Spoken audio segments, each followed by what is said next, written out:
You're lonely because you pushed everyone away pretending you're too focused. Us guys have this mindset and like to believe that once we accomplish X, we can attract Y. Once we build a certain amount of muscle, then we're allowed to speak to that girl. Once we reach a certain level of success, then we come across as high value. Once we make progress in whatever we want to make progress in, then we can ask for other people's help. This path, this way, this belief is the lonely, depressing, self-inflicted way, which, believe it or not, actually makes it take longer to achieve and get all those things that you want. 5 years ago, when I became serious about going to the gym, I used to always go with my friends, but slowly over time, they would start to lose motivation and it eventually would just be me.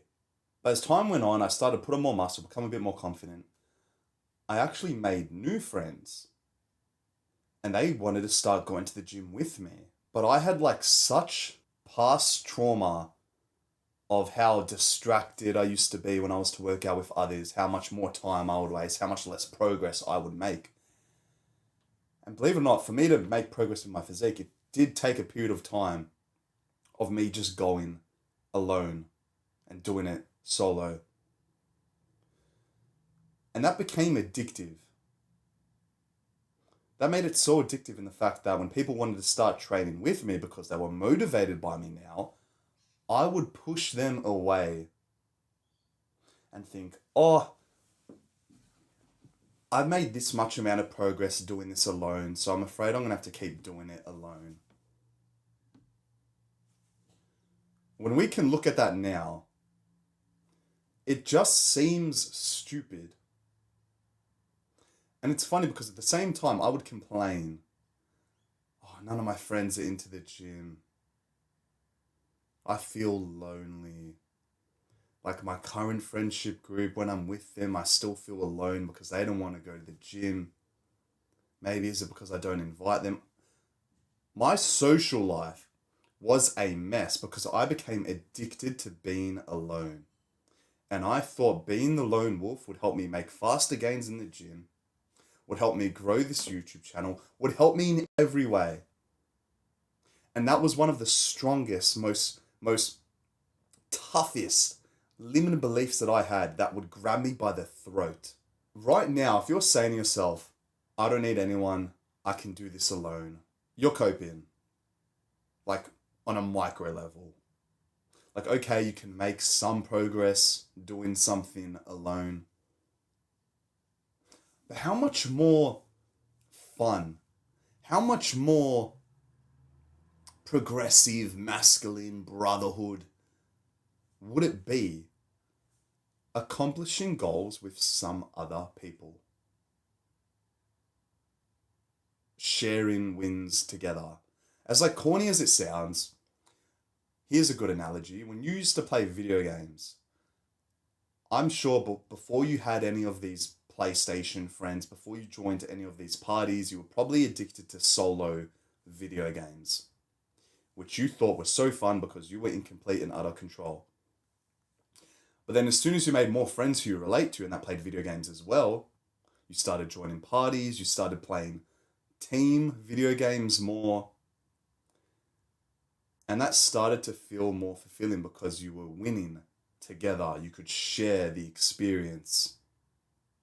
Now, I'm not saying for you to start playing more video games, but we can kind of understand there. And when we can translate that to real life, we can understand that it's kind of the same thing.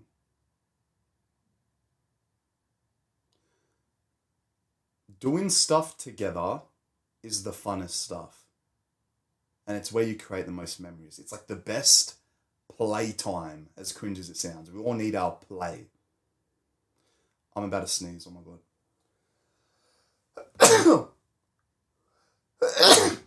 Oh! Pardon me. I have the worst hay fever. It's spring now and this is just... Oh my goodness, this is a battle. Sharing wins together is the most funnest thing. It's like when I started posting YouTube videos, none of my friends would post YouTube videos or post any content. If anything, they would just bag me and criticize me, in which actually motivated me in return. But now I have a close friend of mine who's also posting YouTube videos as well. And that just makes the journey that much more funner because it's like this. We keep trying to motivate each other, challenge each other, inspire each other with creative ideas that we get. Compared to, let's say I was just doing this business all alone. I had no one helping me, no one making shorts of me, no editors, no friends that are kind of related to my niche, like going to the gym, like running, like posting content as well. I would progress slower. And I'm going to dumb it down completely here and just say that one brain is worse than multiple brains.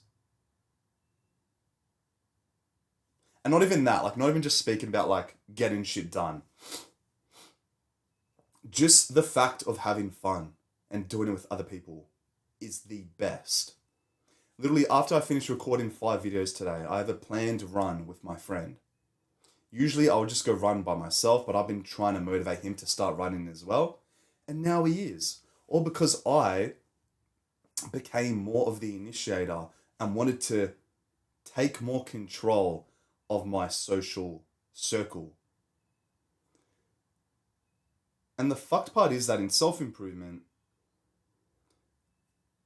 it's tough because we don't start, at least me personally, with our social circle. We all start on level 1. Let's say high school. We purely met everyone just because of geographic location. And we start to form bad habits early in like our teenage years with them, like video games, eating junk food together, all of that bad stuff. But when you snap out of it and when you realize, oh my God, video games make me depressed, fapping makes me depressed, eating junk food makes me depressed, I want to stop this and start growing. When you start to outgrow people, or when you start to grow and people don't want to grow with you, you outgrow them and you don't relate with them as of much. So what they find fun, you might not find fun. So that like small period, okay, maybe you might be a little bit alone and you might start saying to yourself that no one around me is on my level, and you might actually become, listen to this, you might start saying that, but that is you being comfortable. You saying, if you're on self-improvement and you've been improving yourself and you've been reading, you've been meditating, you've been going to the gym, and your old friends haven't been, and then if you start saying, no one around me is on my level, that is cope. Because by you saying that, that is going into your subconscious mind as a blueprint for you not to socialize. It's almost an excuse. And by you saying that, you're achieving your goal of not making new friends. Like, you're getting what you want by saying that. You're saying it because you have something to believe in that makes you comfortable.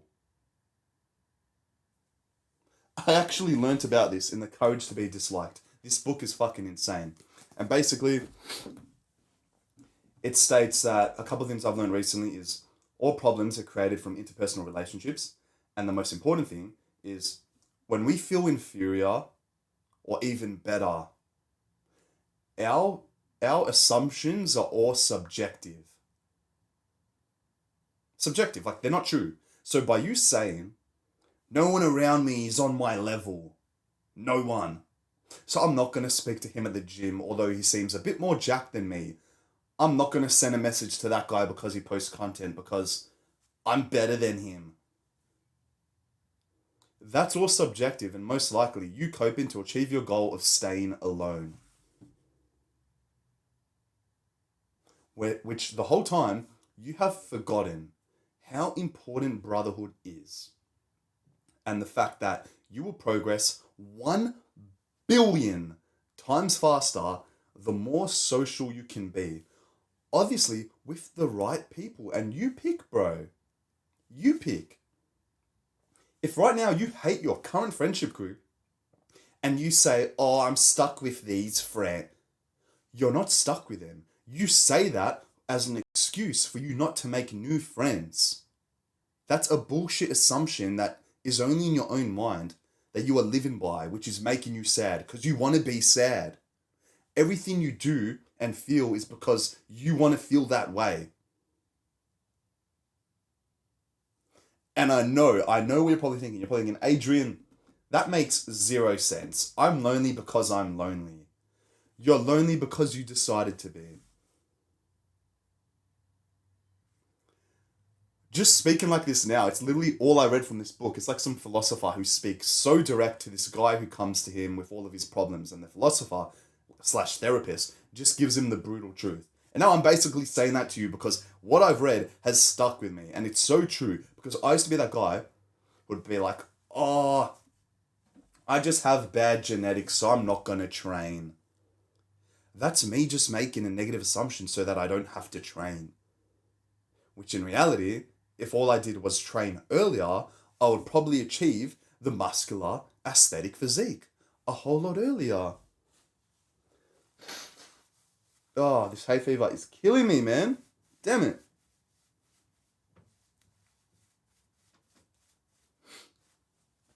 Pardon me. So what do? You say that no one around me is on my level, which, like we just said, is a negative assumption and it's not true. You zoom out. You zoom out. You realize that the world is a lot bigger than the 5 people that are in your social group that are video gamers and you don't really relate with them. You zoom out and say, where can I find like-minded men who have similar purposes and goals as me? Ask yourself, what environments do you spend most of your time in now? You like going to the gym, you like going for runs, maybe even go to the library to read books.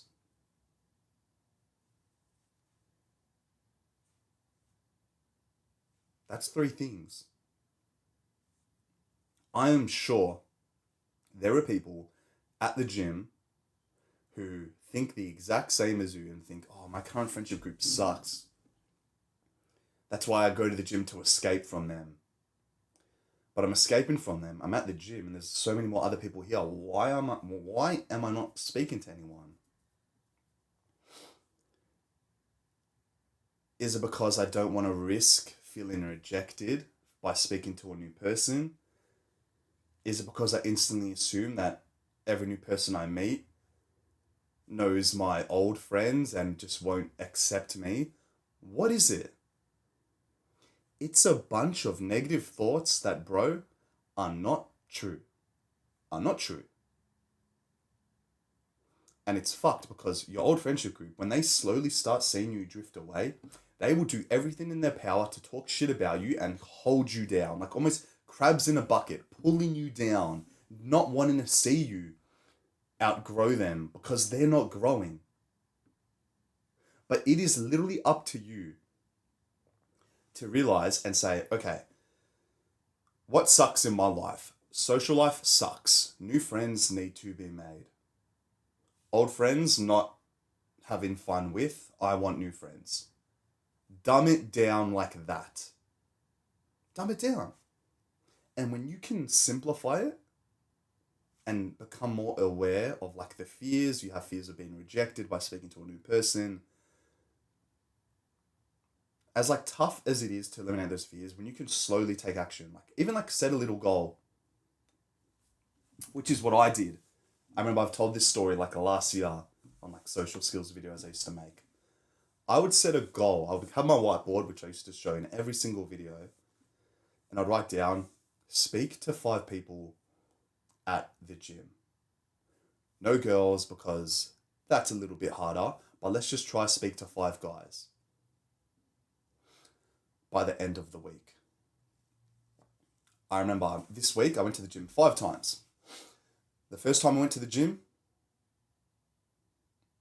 go in with my headphones on, acting all Sigma and like I'm such a lone wolf and mysterious and cool.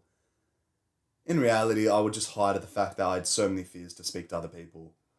So it was day one, and I said, "Oh, it's only day one. I still have 4 other days I'm going to go to the gym this week, and I only have to speak to 5 people. If I can just speak to 2 people the next time and one person that time and then that, I'll still achieve the goal, so I'm fine." Basically, day one, I was a bitch. A big bitch. Day two came. I'm walking in. I'm about to put my headphones on in the locker. I snap out of it and say, "No. No headphones on. Let me just put them down and just see what happens. Maybe if I'm not training with any music, people might actually approach me, and that kind of counts." And that's what happened. So one person came up to me, and I kind of just ticked that as like, okay, 1 out of 5. But that was it for day two. Day three, I now say to myself, fuck. I have day 3, 4, and 5, and I need to speak to 4 people. I need to at least speak to one person today. So going to the gym, I think I was training legs. I see someone who's on the hack squat that I want to use, and I think this is a perfect chance to just tick one of those boxes and try and make a new friend. I ask him how many sets he's got left. He says 2. And then I just naturally felt the flow to keep talking to him because I saw he was lifting like pretty good weight. He seemed like a pretty cool guy.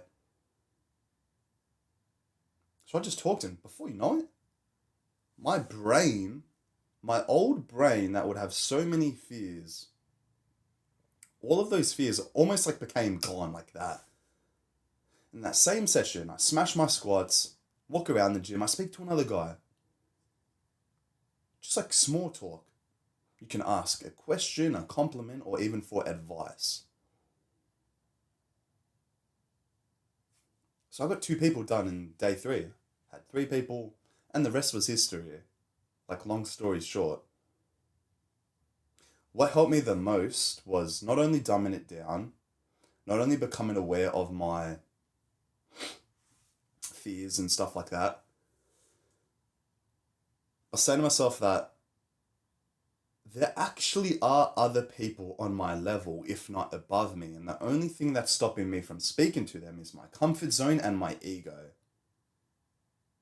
So let's put both of those aside and let's try be more of a willing learner, because quite frankly, bro, I am being more of a willing learner when I'm at home and reading books by authors who I have no idea are, but I take in what they have to say. So why don't I do that more in person and take in what more people have to say in environments that I like going to, like the gym, like the library, like the athletics track? Why don't I be that social guy who is like so approachable, even though I kind of had that identity of being like the skinny, fat, awkward, insecure, kind of like trying to always hide type of guy from social interactions.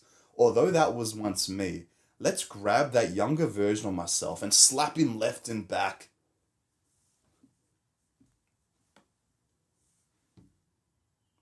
Get him out of here. And just become aware. Because I know when I become aware through reading books, through watching Adrian's videos, from maybe even speaking more to Adrian and joining his own private school community, which has a bunch of like-minded individuals who are all about self-improvement. First link in the description. Why don't I just try and stop making excuses? Stop thinking that I'm better than everyone, because when I say to myself, oh, I'm better than that guy, so I don't have to take in anything that he's learned or any pain he's gone through, I just assume the instant subjective assumption I make is that I'm better than him without even knowing him. How selfish, ignorant, and weak of you if that's you right now. Like, I know, bro, I know how much you fucking hate the bad habits and maybe even your old friends on how much they do them. But that's them. And let them live their life. It's nothing wrong with them. I'm upset at you because 1, you're probably not doing anything about it, but 2, you're not doing anything to better that situation for yourself. Don't just be a shit talker and talk down on people who you see are below you. Whatever, bro. You need to zoom out and realize, holy fuck, there are so many people who are better at me than this. There are people better at me than that. Oh my God. What? How are there so many people? Whoa, I need to lock in now and take in what they have to say. And when I can start to take in more, not only am I going to be speaking more on a daily basis, I'm probably even going to make new friends. Because I know I have so much to share. I know I provide my value, so why don't I share my value and get more value in return? That's what friendship is. I know if I have more friends to train with in the gym or go for a run, I'm going to push harder because he's pushing harder. I'm the moron here this whole time. The only reason why I watch these videos on like how to get a better social life, how to make this brotherhood, is all because of me and my assumptions. I was that type of guy who would say, oh, I might just hop on the video game console again tonight just because I've tried this self-improvement thing, but I really, really, really don't want to be alone. So one more night gaming with these friends won't hurt. And then you do it again and again and again and again and again and again. Not only because you're comfortable, but you also think, when I'm with these people, I don't show any of my struggles and we all just kind of bond and suck each other off together. You think that if you show struggle, you're weak. Like, what's this? Fear number 3 or 4 with making new friends. Something I used to believe in heavily. I used to think, oh, I can't really speak to new people because I'm not that good of a speaker. And if I show struggle, he'll think I'm weak and he'll reject me from his tribe. Like, this is how we used to think in our thousands of years ago. If we show struggle, we might be considered weak. If he thinks I don't have as much muscle on me, he's going to consider me weak and reject me. I can't speak right now. Emotional vulnerability is strength. Something I used to speak about religiously on this channel because this was that one belief that was ingrained in me that would stop me from nearly everything. Would stop me from recording videos, would stop me from dating, would stop me from making new guy friends. I would assume vulnerability with weak. And whenever I was to be vulnerable, maybe when I was little, it wouldn't go well. So it's all just like past trauma. But remember what I said like 20 minutes ago, how when we say something, it's us achieving our goal. So I would say, if I show struggle, I'm weak.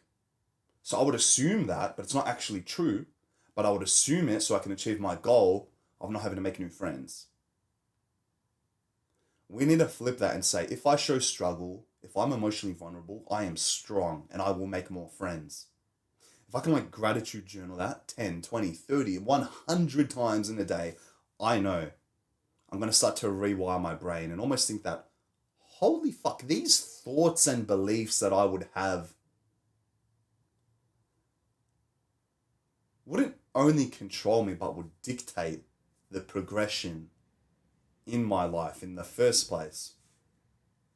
It wasn't me thinking that I need to be alone to progress faster. It wasn't me pushing people back in the gym that really wanted to train with me because I thought that would make me grow and build my muscle faster and make me seem higher value, mysterious, and Sigma.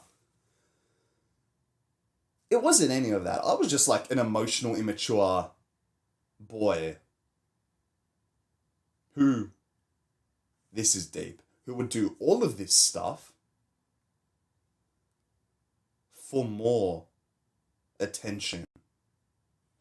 It's like, what's a perfect example of this? It's like when you're a little kid and you're angry at your parents, so how do you get their attention? You run away from home. Not because you're going to run and catch a plane and go to a different country, but because you run away for their attention. Because that makes you feel like they still care about me. It's crazy how much we all value attention and how much it can control our lives, positively and negatively. Vulnerability is strength.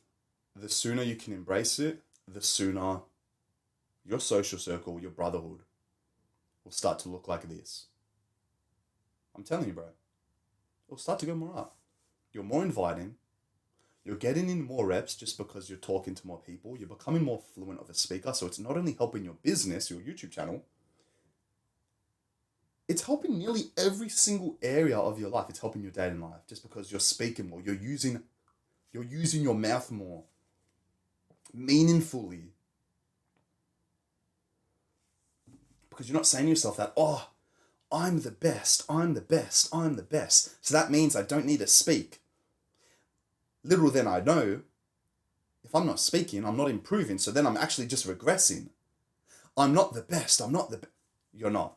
And neither am I. I don't sit and record these videos saying, I'm the Chad, I have the best social circle, I am King God, I'm amazing and you have to listen to me. That's why, no.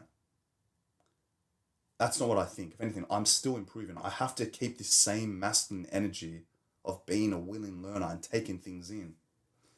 Just with business and this YouTube channel, it's me just kind of speaking to my younger self. This friendship right now is me being more of a mentor, right? There's 3 types of friendships. You being a mentor, like giving advice. You being a learner, a student, and taking in maybe more advice from someone who's older than you. And then another friendship where you and your friend are kind of on the same level, so you're like motivating and pushing each other. There's 3 types. And your goal should be to acquire all 3 of those types because they are only going to help you. I know when I'm being more of a mentor and give more advice, it just makes me want to work harder because I can give advice to my younger self or even some of my friends and I can see them progress. And then that just makes me so happy and it motivates me to work even harder.